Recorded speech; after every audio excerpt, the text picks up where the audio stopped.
Ya, silakan masuk. Assalamualaikum. Waalaikumsalam. Mungkin bisa duduk dulu. Makasih, Kak.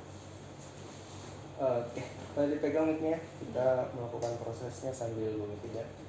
Tadi dari mana? Tadi siang baru selesai kerja, Pak. Oh, kerjanya di mana tadi? Di Bank BRI Umi Teluk Dalam. Oh, jadi apa di BRI itu? Sebenarnya orang-orang di sana tuh bilangnya kayak anak magang gitu. Cuman ulun sendiri kada magang di sana. Jadi kayak istilahnya ngebantu-bantuin di sana. Sejenis freelance ya? Iya, freelance. Oh, okay. Dan kerjanya juga fleksibel, Pak. Fleksibel Jadi aja. yang ngatur waktunya ulun sendiri. Jadi misalnya kuliah boleh nggak usah kerja dulu gitu. Oke. Jadi sebelum kita mulai kita perkenalan dulu Gin lah. Mungkin dari Pian atau dari kakak dulu perkenalan? Kayaknya dari kakak dulu. Oke, jadi perkenalkan nama kakak Pahrin Hamid Simatupang, biasa tuh dipanggil Pahrin. Nah, jadi kakak di sini dari program studi bimbingan dan konseling itu angkatan 2019. Nah, asal kakak di sini dari Batu Licin, tahu Batu Licin? Oh, tahu, Pak. Oke. Jadi Pian supaya namanya panggil Kak Pahrin atau Pahrin aja. Terserah Pian dia, panggil Kak atau Pak atau Bang, terserah Pian. Ini Kak. Oke, mungkin dari Pian lagi. Terima kasih Kak. Jadi nama ulun Nortasi Sagita, biasa dikenal TY, ulun dari Ilmu Komunikasi angkatan 2021. Dan ulun asli Banjarmasin. Asli Banjarmasin. Untuk SMA-nya TY ini dipanggil TY aja berarti lah. Ya, Oke, TY lah. TY asal Banjarmasin, SMA-nya di mana? SMA-nya ulun di SMA Negeri Bandung Waringin Selatan, Kak. Di kilometer 17 Gambut. Oh, di Gambut. Di asrama itu. Oke, jadi sebelumnya tau lah kita di sini mau ngapain gitu lah. Dari TY sendiri. Kayaknya tuh kayak ini sih Kak. Apa sih masalah yang TY punya gitu. Nanti kakaknya sendiri bakal bantu memecahkan solusi masalahnya gitu. Oke, jadi sebelum kita masuk ke pembahasan lah, kita ada yang namanya relaksasi dulu. Nah, jadi Taya mungkin bisa ditaruh dulu mic-nya. Oke, mungkin tarik nafas lah, habis itu ditahan. Ikuti instruksi kakak lah, hitung 1, 2, 3. 1, 2, 3, tarik nafas, ditahan, kemudian dihembuskan lagi. Oke, hembuskan lagi lah. 1, 2, 3. Oke, jadi itulah tadi relaksasi namanya, supaya kayak di sini kada tapi gugup. Nah, kita tuh di sini santai aja. Nah, jadi hari ini tuh kita melakukan pelaksanaan konseling individual. Nah, kayak itu tau lah konseling itu apa, atau mungkin di SMA pernah mendengar BK konseling, pernah mendengar? Untuk istilahnya sendiri kan BK tuh pernah ada sih di SMA, cuman nggak terlalu mendalami gitu kan. Karena waktu di SMA juga nggak terlalu aktif BK-nya gitu. Oke, jadi Taya itu tau lah BK itu apa sih menurut Taya? Kan Taya datang ke sini dengan kakak nih sebagai calon guru BK. Nah, Taya tau lah BK itu apa? Kurang tahu ya? Kurang tahu deh kayaknya. Oke, jadi ya supaya kita jelas, supaya Taya nyaman nanti untuk bercerita. Jadi BK itu artinya bimbingan dan konseling, yang mana BK di sini membantu, merupakan suatu proses untuk membantu atau menyelesaikan masalah yang dimiliki konseli dengan beberapa alternatif solusi. Jadi bahasanya tuh kakak di sini konselor. Konselor tuh ibarat kayak kada tahu tuh semacam dokter lah. Nah, jadi di bahasa BK namanya konselor. Nah, kalau ini namanya konseli. Nah, biasa kalau di bahasa rumah sakit pasien. Nah, jadi nanti di sini kita menemukan beberapa alternatif solusi. Nanti solusinya itu Taya sendiri yang milih, mau solusi A, B, C atau D. Jadi kakak berhaknya di sini cuman memberikan solusi A, B, C, D. Cuman kakak kada berhak menentukan Taya harus milih solusi A, Taya harus milih solusi B, solusi C.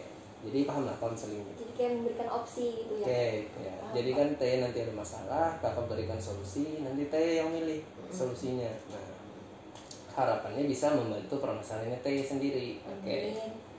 Nah, jadi supaya Taya biar lebih nyaman konseling di BK ini, kami juga diajarkan asas-asas. Nah, jadi semacam peraturan lah dalam melakukan konseling. Nah, jadi kami ada yang namanya asas kerahasiaan. Jadi Taya di sini bercerita kerahasiaan itu terjamin. Yang tahu cuma kakak pribadi aja, tidak ada lagi yang tahu selain kakak, mungkin dosen pengampu kakak, itu aja. Tidak untuk disebarluaskan baik ke anak BK lainnya. Jadi kakak aja yang tahu. Nah, jadi ada namanya asas kerahasiaan, kemudian ada namanya asas keterbukaan. Jadi setelah Teh paham asas kerahasiaan tadi, rahasia Teh itu terjamin, jadi harapannya Teh itu terbuka nanti dalam menceritakan masalahnya. Nah, jadi Teh itu kada ada yang ditutup-tutupi gitu kan. Jadi terbuka aja. Oke, sampai di sini paham lah. Oke. Jadi ada juga namanya batasan peran yang seperti kakak sampaikan tadi. Peran kakak di sini hanya memberikan solusi. Solusinya mungkin A, B, C, D. Nanti Teh sendiri yang tentukan. Nah, itu batasan peran dari kakak. Nah, kemudian untuk waktu pelaksanaan konseling kita mungkin sekitar berapa lah maunya? Teh berapa mau? Kurang tahu juga sih kak. Oke. 20 menitan mungkin. Oke. Jadi untuk pelaksanaan konseling kita di sini itu sekitar 20 sampai 30 menit. Okay. Nah, yang mana konseling ini ibaratnya tuh kita sekali mengadakan pertemuan itu kada langsung selesai masalahnya Teh ya. Contoh misalnya Teh kurang paham, anggap analoginya dokter. Misalnya Teh berobat nih. Teh ada sakit perut berobat. Kada mungkin Teh sekali datang ke dokter itu sembuh. Nah, pasti ada ke dokter lagi 2 kali, 3 kali ataupun sampai 4 kali. Nah, begini juga nanti konseling. Cuma nanti kita di sini 1 kali pertemuan aja yang datang ke sini. Nah, jadi Teh kalau mau minta bantuan lagi itu bisa di luar waktu. Mau 2 kali, 3 kali, intinya kita sekarang pertemuan pertama. Nah, jadi harapannya di sini kita dapat solusinya aja bareng dulu. Nah, itu masalah nanti masalah Teh selesai atau tidaknya kita atur lagi, mudah-mudahan aja sampai situ. Oke. Jadi paham dah mengenai konseling itu apa, asasnya apa. Oke. Jadi kita ke bagian lah. Ini kan Teh berdasarkan hasil data yang kakak miliki, bisa dibuka dulu. Oke, berdasarkan hasil yang kakak miliki lah di data, Teh di sini memiliki kekurangan lah. Tadi itu Teh ada mengisi Google Form lah, misalnya dari sebelum PLBK tuh, atau namanya langsung dapat aja. PLBK itu, oh yang itu kemarin tuh ada sih kayak ngisi banyak tuh data lo yang contreng-contreng tuh, cuman kada tapi membaca jujur kayak gitu loh kak. Jadi ya asal isi lah istilahnya gitu. Oke, jadi data yang disebutkan Teh di sini itu sebenarnya menyangkut ke apa sih, permasalahan-permasalahan yang dimiliki Teh. Nah, jadi sebenarnya di situ menyangkut ke karir itu di mana Teh memikirkan masa depannya habis kuliah ini Teh mau ngapain gitu. Nah, kemarin ada yang itu pertanyaan. Nah, ini rencananya Teh mau ngapain habis kuliah? Sebenarnya pengen kerja nih kak, cuman saya kan masuk ilmu komunikasi nih kemarin itu karena terinspirasi dari salah satu kakak tingkat saya. Jadi beliau tuh sekarang udah jadi presenter di Kompas TV yang di Banjarmasin. Nah, jadi saya itu juga pengen nih apakah saya juga bisa kayak beliau gitu kan. Jadi makanya saya juga tertarik masuk di ilmu komunikasi, dan rencananya juga lulus dari kuliah saat ini saya pengen bisa berkarir, bisa kayak beliau bahkan lebih kayak gitu Pak. Oke, jadi cita-citanya kalau kakak simpulkan ingin jadi presenter berdasarkan karir tadi ya. Itu yang ingin Teh capai itu sesuai nggak dengan cita-cita yang dulu? Sebenarnya kayaknya enggak deh. Enggak. Karena namanya juga manusia, jadi kayak berbeda-beda ya Kak, berubah-ubah. Jadi waktu SD itu Teh sendiri pengen jadi bidan loh Kak. Jadi bidan. Habis itu masuk ke SMP. Waktu di SMP itu mama nyuruhnya ya jadi guru ya gitu. Cuman kayak Teh itu ngerasa kayak nggak bisa lah jadi guru karena Teh sendiri kan nggak bisa nih, nggak terlalu bisa yang mengajarkan ilmu ke orang gitu. Habis itu lanjut ke SMA. Nah, saat di SMA itu kan ada nih yang namanya pilihan IPA dan IPS itu waktu di UTBK-nya, karena Teh sendiri SMA-nya itu nggak di IPS Kak, nggak Tapi ada di IPA. IPS. Jadi Teh waktu itu IPA. Nah di situ kan UTBK nih yang milih kampus itu. Teh tuh ya udah nih kita coba ke ilmu komunikasi aja biar bisa jadi presenter lah istilahnya. Pengen jadi kayak apa sih, selebgram lah, kayak gitu sebenarnya Kak. Jadi kayak di sini memang berdasarkan apa yang kakak dengar tadi memang ingin jadi presenter lah. Oke, jadi itu tadi berbicara karir. Jadi kayak di sini ingin menjadi presenter. Nah, cuman tadi di data yang kakak sampaikan juga itu pembahasannya bukan hanya karir yang Teh isi Teh contreng, ada juga akademik tentang bagaimana Teh selama perkuliahan, apakah sudah jenuh, ada fase jenuh kan selama kita belajar. Kemudian juga ada yang namanya sosial, bagaimana Teh itu bersosial baik dengan teman sebaya, dengan teman yang tidak sebaya, atau teman yang lebih tua. Nah, itu sebenarnya ada juga di data yang Teh contreng. Dan juga yang terakhir itu masalah orang tua atau keluarga. Nah, bagaimana keluarga Teh sampai sekarang, apakah masih mensupport Teh untuk berkuliah mungkin. Nah, itu jadi yang di data itu sebenarnya ada 4 indikator tadi yang kakak sebutkan. Ada karir, ada akademik, ada sosial, ataupun keluarga, parents lah, orang tua. Nah, jadi Teh di sini lebih cenderung mau membahas kemana nih permasalahan yang dimiliki Teh? Kayaknya lebih ke sosial ya. Oke. Oh, sosial. Jadi mungkin Teh di sini bisa dijelaskan sosialnya seperti apa sih? Lebih fokusnya itu ke pertemanan sih Kak. Oke. Akhir-akhir ini merasa sulit untuk berteman dan merasa merasa bahwa teman-teman itu kayak lebih cenderung menjauhi lah istilahnya, tapi padahal enggak gitu Kak, cuman sayangnya aja yang merasa kayak gitu. Oke. Jadi kesimpulannya dalam pribadinya Teh sendiri ya yang merasa dijauhi oleh temannya. Bener banget. Oke, jadi apakah di sini yang Teh rasakan sudah Teh hubungi langsung ke teman-temannya mungkin contoh nih ya. Teh berteman dengan kakak. Teh rasa kakak ini tidak suka dengan Teh. Seperti itu kan? Teh rasa kakak yang tidak suka sama Teh-nya. Iya benar. Ya, apakah Teh sudah pernah menghubungi kakak untuk memastikan hal itu? Nah, Untuk hal itu sebenarnya Teh juga agak sedikit gimana ya Kak?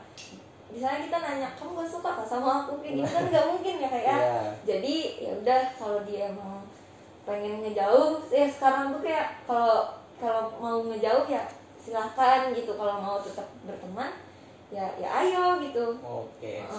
Ya, untuk kasusnya Teh di sini ibaratkan di sini persepsi ya namanya, pemikiran Teh pribadi tentang orang itu suka atau tidak, mau atau tidak berteman dengan Teh itu kan masih dari persepsinya Teh. Karena Teh di sini mengalami langsung bahwa tidak ada bersosialisasi dengan teman-teman ilkom ya, gitu kan? Kalau teman ilkom ini ada sebentar biar kita lebih jelas, ini sosial yang dimaksud nih teman yang di mana ya? Kita fokuskan gitu ya Kak ya. Yeah. Mungkin bisa teman-teman dulu kali ya. Oke, teman-teman SD, SMP gitu, SMA. Oke. Jadi untuk teman-teman SD, SMP, SMA yang disampaikan oleh Teh di sini, Teh merasakan hal yang seperti itu tadi kepada teman-teman SD, SMP, SMA tadi. Sedangkan di kuliah bagaimana teman-temannya? Kalau di kuliah sendiri, ya sebenarnya agak susahnya tuh ada circle, di dalam circle ada circle lagi gitu. Nah itu yang paling membuat Teh itu kayak males untuk berteman gitu Kak. Entah ya gitu. Oke. Jadi masalah circle, untuk Teh sendiri punya circle di kuliah itu? Kalau Teh sendiri sih kayak lebih di bunglon ya Kak, bisa di mana aja gitu.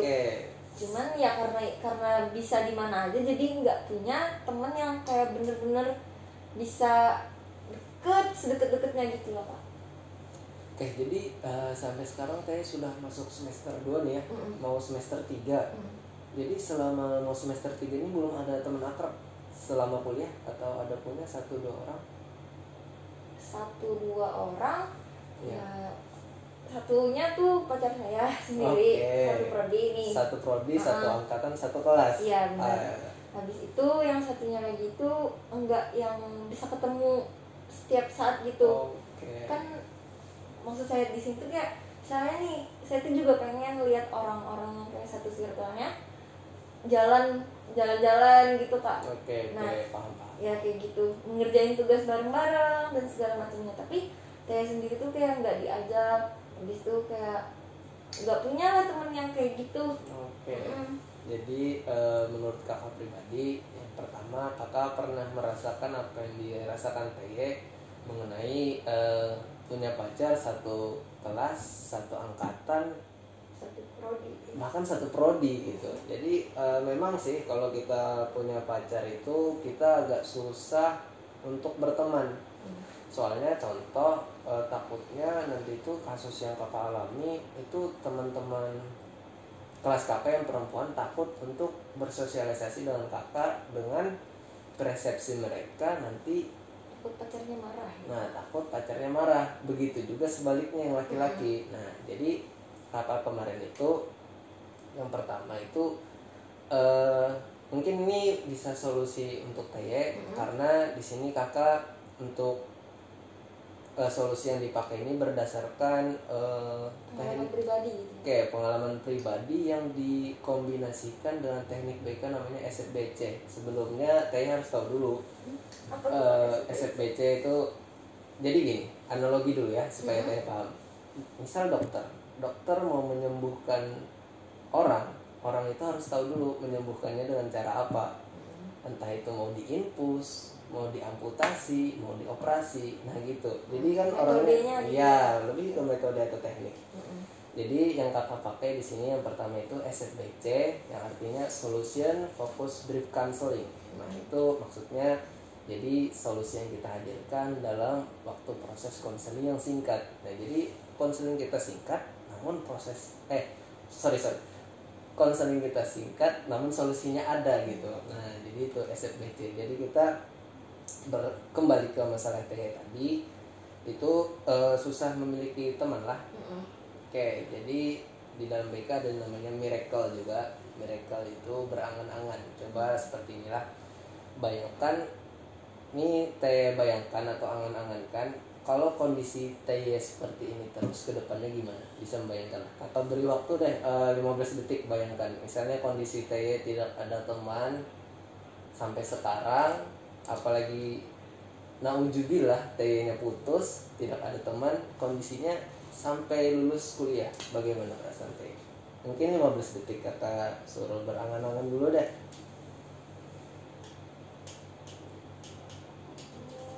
Sedih ya Kak ya. Oke, ini kalau sedih gak apa-apa, kita ada tisu. Sudah disediakan tisu. Kalau misalnya keadaan saya kayak gini terus nih, bahkan mungkin putus ya sama pacar saya, agak susah untuk mencari relasi ya Kak pastinya. Oke. Nah jadi gini, ada berapa sebelum masuk ke solusi tadi yang namanya kakak pakai teknik miracle, yang mana tadi kayak berangan-angan ya, agak sulit sih ya kalau tidak ada circle. Nah ada juga yang namanya teknik scaling di sini skala. Nah menurut TY 1 sampai 10 tingkat permasalahan TY ini untuk diatasi itu berapa? Sulit diatasinya itu tingkatnya 1 kah, 2 kah, 3 kah? Untuk indikator satunya itu paling susah apa paling mudah 1, Okay. paling susah 10. Nah menurut TY gimana? Untuk mengatasi permasalahan TY yang kurang ada relasi di mana? Ilmu komunikasi. Menurut TY aja. Kayaknya kalau menurut saya sih ini 7 ya. 7 ya? 6 atau 7 gitu. Oke, berarti cenderung di atas rata-rata ya. Oke, jadi gini, dalam kuliah ada beberapa yang ditawarkan untuk memiliki relasi. Yang pertama itu memang dari prodi, itu dari kerja kelompok. Sering memang kita kerja kelompok di sini memang sih tidak mudah didapatkan melalui kerja kelompok. Cuman kalau kita benar-benar paham apa esensi dari kerja kelompok sendiri, kita akan mudah mendapatkan teman. Contoh, kerja kelompok kita dasar benar-benar mengerjakan kerja kelompok itu apa sih maksudnya. Banyak mahasiswa yang sudah paham apa itu kata mahasiswa, mengerjakan kelompok saja itu masih kayak anak SMA. Contoh, kerja kelompok cuman buat nama, kerja kelompok cuman buat ngeprint, kerja kelompok buat menjilid. Nah, jadi maksud kakak di sini Teh bisa mencari teman, bisa diajak diskusi khususnya. Nah, diskusi di dalam kelompok, bagaimana menurut Teh nanti respon dari temannya. Contoh, misal kita diskusinya rasuk nih. Sefrekuensi. Nah, sefrekuensi, di situ kita melihat ini nih cocok tidak berteman dengan kita. Nah, mungkin bisa dilihat dari kerja kelompok tadi. Kita ketika diskusi kan kayak di sini sering kuliahnya itu ngerjakan apa? Ngerjakan makalah, laporan atau gimana?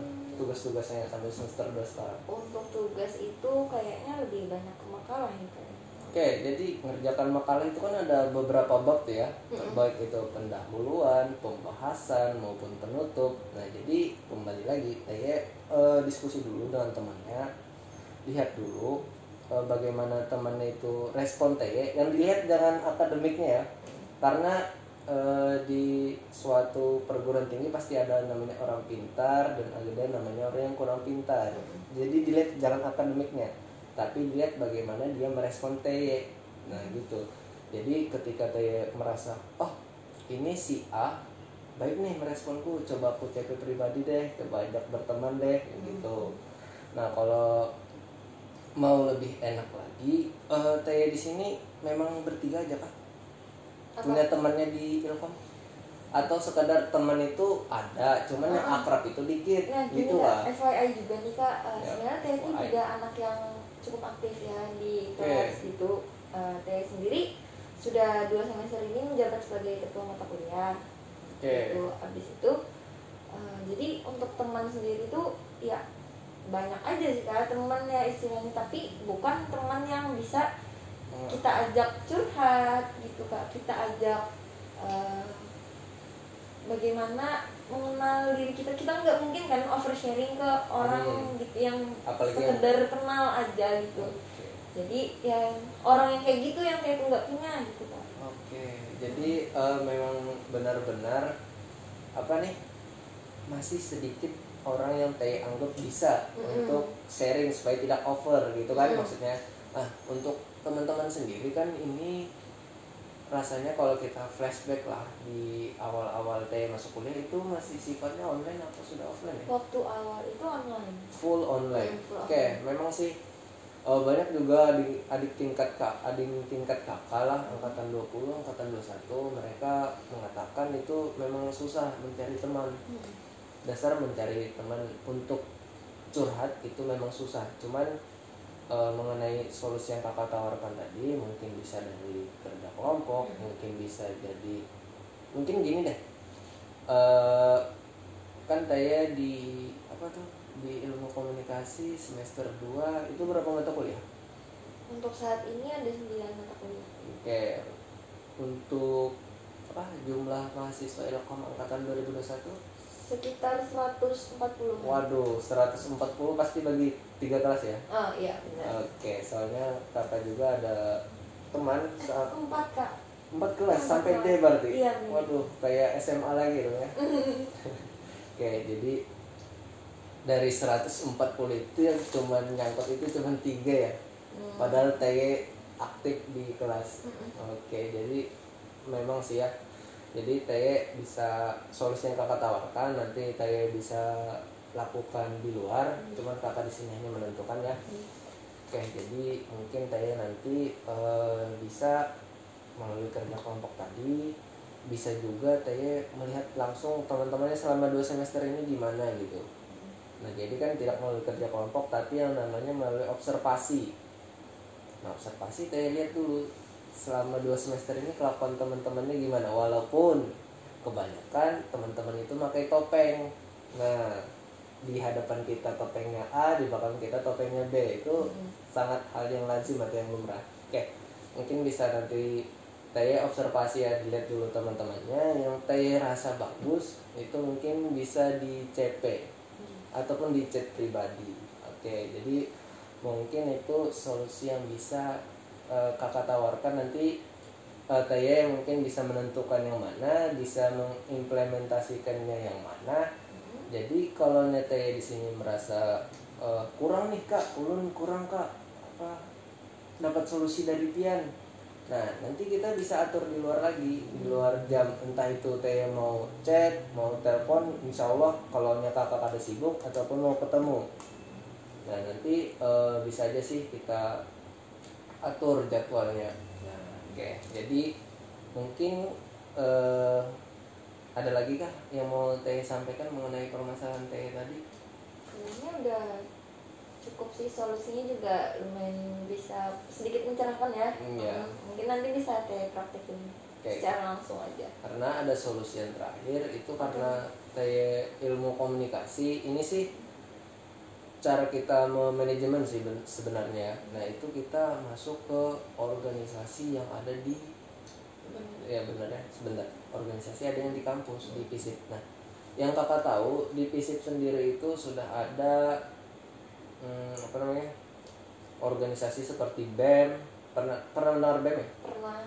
BEM, Badan Eksekutif, DPM, Dewan Perwakilan Mahasiswa, Visioner yang IMPAS, dan juga ada DIPOK yang cenderung ke olahraga, dan juga ada namanya himpunan mahasiswanya. Tentunya ada namanya himpunan mahasiswa Ilkom. Nah, itu. Jadi sebenarnya untuk masalah teman kuliah yang kakak alami, kita di sini tidak perlu mencari teman kuliah yang banyak, tapi kita mencari teman kuliah yang perlu. Nah, jadi banyak dan perlu itu beda ya.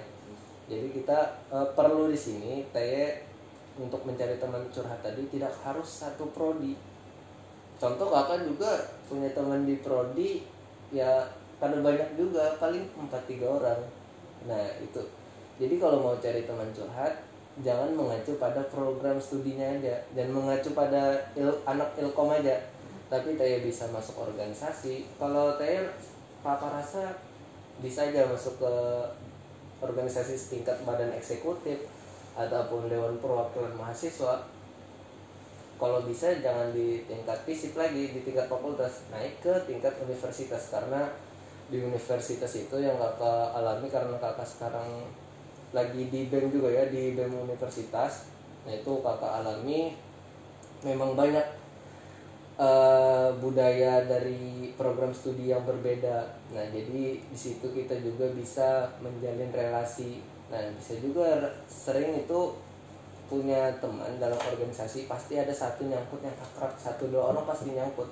Karena organisasi di sini selain kita dituntut untuk bisa memanajemen waktu, manajemen organisasinya, karena di organisasi juga kita pasti dihadirkan oleh keadaan suka ataupun duka dari kita menjalankan organisasi. Nah, mungkin tapi tidak menutup kemungkinan kalau misalnya itu ada kesibukan seperti yang sampaikan bekerja, itu tidak apa-apa untuk tidak mengikuti organisasi. Tapi mungkin kalau di tempat kakak ya, itu ada namanya SKPI, pernah dengar? Belum pernah. Oke, jadi SKPI itu merupakan sertifikat yang mana nantinya syarat lulus di kampus Unlam. Ini mungkin cari tahu infonya lagi lah. Oh iya. Nah, jadi itu harus sampai 100 poin. Nah, jadi kita untuk menyelesaikan kuliah tidak hanya untuk mengerjakan skripsi, tapi juga untuk menyelesaikan SKPI sampai 100 poin tadi. Jadi itu untuk angkatan kakak itu jadi syarat kelulusan sih sekarang. Cuman kurang tahu di program studinya TY. Nah, jadi TY kalau mau masuk organisasi mungkin jangan dipaksa, itu saran kakak. Jadi ini menyangkut ke permasalahan bersosialisasi lah, karena organisasi di dalamnya sosial juga, bagaimana cara kita sosial juga. Nah, jadi sebenarnya mahasiswa itu dituntut untuk belajar. Mahasiswa itu hanya dituntut untuk belajar. Jadi kalau ada kawan yang mengatakan mahasiswa harus berorganisasi, itu salah. Mahasiswa itu hanya belajar, karena sesuai dengan Tridharma Perguruan Tinggi Mahasiswa itu ada, tahu teh Tridharma Perguruan Tinggi? Belum tahu, cuman nggak hafal gitu. Oke, jadi Tridharma Perguruan Tinggi ada 3, ada pendidikan, penelitian, dan pengabdian. Pendidikan itu belajar, penelitian itu ya seperti kata penelitian, apa yang kita teliti, dan pengabdian itu implementasinya.